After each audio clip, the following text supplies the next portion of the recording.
Nice to see you again. Hi, morning. Ready for this coffee? Yeah, Andoni, first of all, what message have you got for the fans now in terms of what they can expect from you, style of play, what you're hoping to produce here at Liverpool? It's a great question for the first one. I would like to give them a team that they can feel proud of. I think football, and especially Liverpool for me, is about connecting with the people, connecting with our supporters. I've been in the other side at Anfield. I've experienced, I always say, the goal that Kies scored in the first game of the past season, where you can feel the stadium. And I would love to have this every game we play. And it has to come from us, from inside the pitch. And we have to be a team that we know works hard, intense, aggressive, vertical, so everyone can be identified. Everyone can feel comfortable now supporting this team. In terms of that then as well, what do you feel the squad needs in terms of reinforcements? Yeah, obviously we've signed 2 players already, but we need more players, we know this. The club is working on this. Me as a coach, selfishly, you want the players here the day one, ready to train from the preseason, but we understand that football doesn't work like this, no? And I know the club is working hard to get those signings, and I'm trying obviously to help also. And just to gauge where the current group is at, what conversations have you had? I'm thinking, have you spoken to Arne Slot about what happened last season? Also the likes of Virgil van Dijk, the likes of Alisson as well. Have you spoken to them? Because they're 2 players as well with just 12 months left on their contract. Yes, I've spoken, especially with all the players that have been in the World Cup, that especially the ones that have already been eliminated and are enjoying their holidays. I didn't want to disturb them or bother them while the World Cup was ongoing, but I think have been very good conversation. I'm also using this couple of weeks I've had before we start properly the first team trainings to talk with a lot of people around that work every day here, and those are the ones that are helping me create, I think, a good environment so our players can perform and can, let's say, we can maximize their abilities. Okay, thank you. Carl, should we go next? Can you say who you are and the organisation you're from, please, Carl? Just the first one. Carl Mark from the Press Association. Welcome, Andoni. Thank you. Just talk about that. Do you understand what it means to be a Liverpool manager? You say you've spoken to people about around the club. Do you understand what the job needs? Yeah, I want to think I understand. Probably until you are not here and until I don't go through certain experiences, I will not fully know. But I'm here to experience those situations. I'm ready for it. I understand this is a massive club. Everything that I'm gonna say now, it's gonna go to big scrutiny. You have to be very aware of the mistakes, but I wouldn't like also to be too careful. You know, I would like to act quite normal. We were talking to Tony now. I'm not gonna live in my bubble, just training ground, home. I would like also to go to the city, experience the city. I know some places I will have to take some pictures, or I will have to, but it's part also of the magic, no, of being the Liverpool manager, and I would like not to change too much. You spoke about talking to some of the players. What's your assessment of the squad you have inherited, and have you had a chance to look at maybe last season and where things didn't go right for them? Yes, obviously I talked to the players, I talked to the staff, I talked about the things that were working very well, things that we think we can do differently. I wouldn't say better, differently. I think is different. I have the advantage that probably players already know what we are gonna demand in terms of style of play, but we will have time to know each other. One thing is to know a player, to talk to a player, to ask him, okay, where do you feel more comfortable in this position, in this other one, where do you see yourself, because I'm making the players these questions so I can understand them and I can, but after I will see them train, I will make some tests during preseason, I will feel things and then I will take decisions from there. Just follow up on that, you're about trying to know the players. How much will the World Cup impact you as a new manager trying to learn about your new players when they're going to come back into all bits and bobs? Sorry, I didn't get the question. You're a new manager working with new players. Some of those players are going to come back later than others Yes. to the World Cup. How much does that make your job more difficult? I think it is what it is. We cannot change it. I think players deserve a break. The ones that have been in the World Cup, they deserve at least their 3 weeks, so they can enjoy their time with friends, family, thinking other things, even physically. Some of them, they need a rest after a very busy season.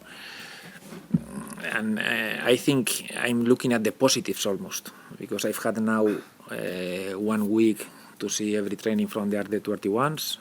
We've had some of the players from the first team willing to come a little bit before, so they are already in a better shape to start. Already today that they didn't have to come, I've seen 2 or 3 that I haven't seen before, that they are already here, ready for the testing tomorrow. So I think this progressive introduction also will allow me maybe to get more in touch with every player, and also will give, especially the young players, some players that have been on loan, more minutes during preseason. First part of preseason basically is going to be with a lot of players from the academy, players that in other situation maybe I wouldn't know as well, and now I will have the chance to get them to know personally, training every day with them in some friendlies, and it's going to be good information for me. Hi, Julia from BBC Radio Merseyside. Harvey Elliott's returns, he had a strange season for him last season. It didn't turn out how many anticipated. Do you see a situation where Harvey Elliott's future is now at Liverpool again? Definitely Harvey is here with us. He has come also. I've seen him with this eagerness of showing himself, getting himself ready again. He will have a chance during the preseason. We will need him, and it's a good sign. He came 1 week earlier. He's been training with the under-21s, and I hope we can see him in a good place. No, I think Harvey comes from, especially last season, had to be very difficult for him, because it was a strange situation where basically they couldn't even put him to play, and I think he uses this like what he has experienced, the bad situation he has experienced, to make him like even more eager to be a Liverpool player. Yes. You mentioned the scrutiny that comes Yeah. with being, at Liverpool. Can you be the same coach as you always have been, or do you have to change now? I will try to be the same coach. I understand. I will maybe make mistakes here. I will say things that I shouldn't. But you cannot be all the time, thinking exactly. Don't tell this. Don't. I think you have to be yourself. You have to be yourself, and I will try to be. Obviously, I cannot say everything here to you. There are some things that you have to keep private, but especially with the players. No, I know that we will have big personalities, big egos, but I will try not to change with them also. Yes. Beth? Hi, I'm Zoe. Hiya. From ESPN. Just following on from that, in terms of your character, your personality, Yeah. what can fans expect from you? What kind of personality or character would you say that you have as a person? The most difficult question, probably, no? Is try to describe yourself. I don't like to do this at all. I think you have the advantage that you've already seen me 3 years at least in the Premier League. I think everyone kind of some of them will know me better, the others maybe they don't know me, but the people involved in football, more or less, they will know what we are going to try to do. Obviously, I understand that this is Liverpool. We have to change some things. We have to change a little bit, even tactically, even on the pitch, even.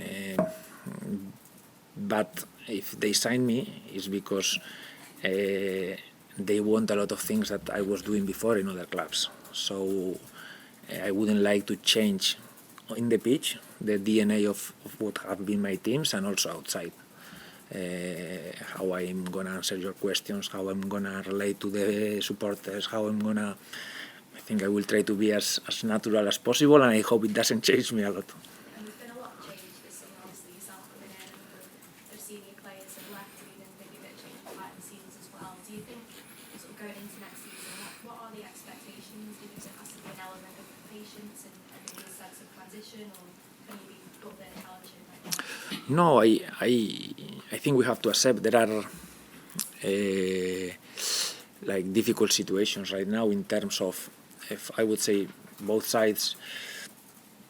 A lot of senior players leaving, very important players that have achieved almost everything here in the club, and also some of the very important players injured. You know, we haven't started training, and we already have, especially in cases of Uwe Kitike, Conor Bradley, Giovanni Leoni, long injuries.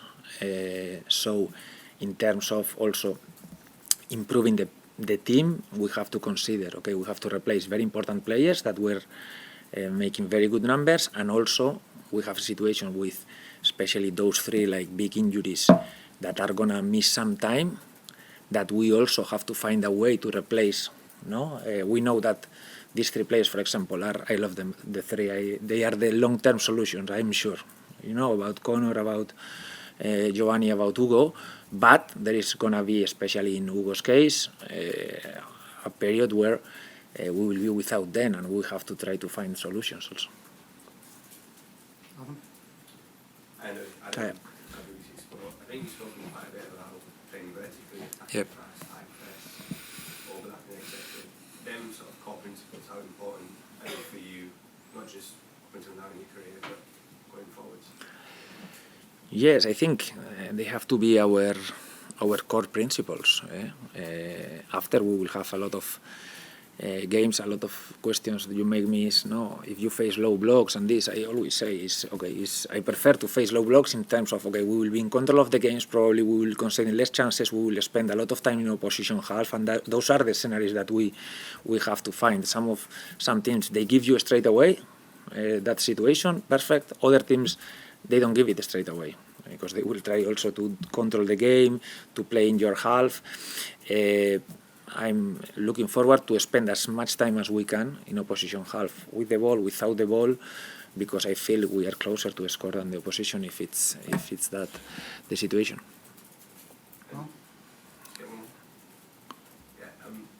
When obviously the announcement happened last month, there was a bit of talk about having a 2-year deal. I understand that's sort of your preference usually. Can you sort of delve a bit more into that and why you prefer that? Yeah, 2-year deals, I always say, in terms of coaching, contracts, they don't matter a lot. You know, I don't want to be in a place because I have a contract. Because we are not sure, but you have a contract, stay there. No, it's like, okay, no, I think I signed 2 years, but it's basically year to year. When you are a coach, we've seen a lot of managers that they have a long contracts, and because the club doesn't want, because they don't want, because at the end, when you are a player, it's very important. I think the contract is very important, but when you are a manager, I feel, you know, if they sack you, it's going to be better because they will pay me a little bit more. Or, you know, if I haven't worked also, you know, it's like, if you are happy, I'm happy. Don't worry, I hope I can stay here 2 years, no, a lot more years. It would mean that I've done a very good job, you know, but I feel we have to earn. Managers, we have to earn every year the right to continue, you know, especially in clubs like Liverpool, but I do it everywhere. I've done it always like this, yes. Hi, Andoni. I'm Stuart, Talksport International. Last year, Bournemouth played 40 games Yeah. in the competitions, and Liverpool played 57 games. Yes. In terms of managing that extra workload and competing on all four fronts and playing that aggressive style that you want to play, how important is the size of your squad in being able to manage that, particularly whether it's first team players or players from the academy? Yes, I think it's a big challenge for me. I think it's a big change because here most of the weeks are not going to be clean in terms of we will have a midweek game. I think it's also a great opportunity for the players because I always love to have this kind of seasons as a player. You basically don't train a lot. You play, recover. I think there is a chance to use more players also because it's impossible to deal with this kind of seasons with 13, 14, 15 players. You need all the squad. And there are positives on this, but also we have to get ready because in this kind of hard season, a lot of games, injuries will happen, situations will happen, so we have to get ready in terms of squad depth so we can deal with the demands of the competition, and we can go through those months, especially here in England, December, January, February, those months are really hard, and we have to arrive to those months in a situation where we can deal with them, yes. Hold on, yeah. Do the breakout next door. Okay, thank you. Yeah.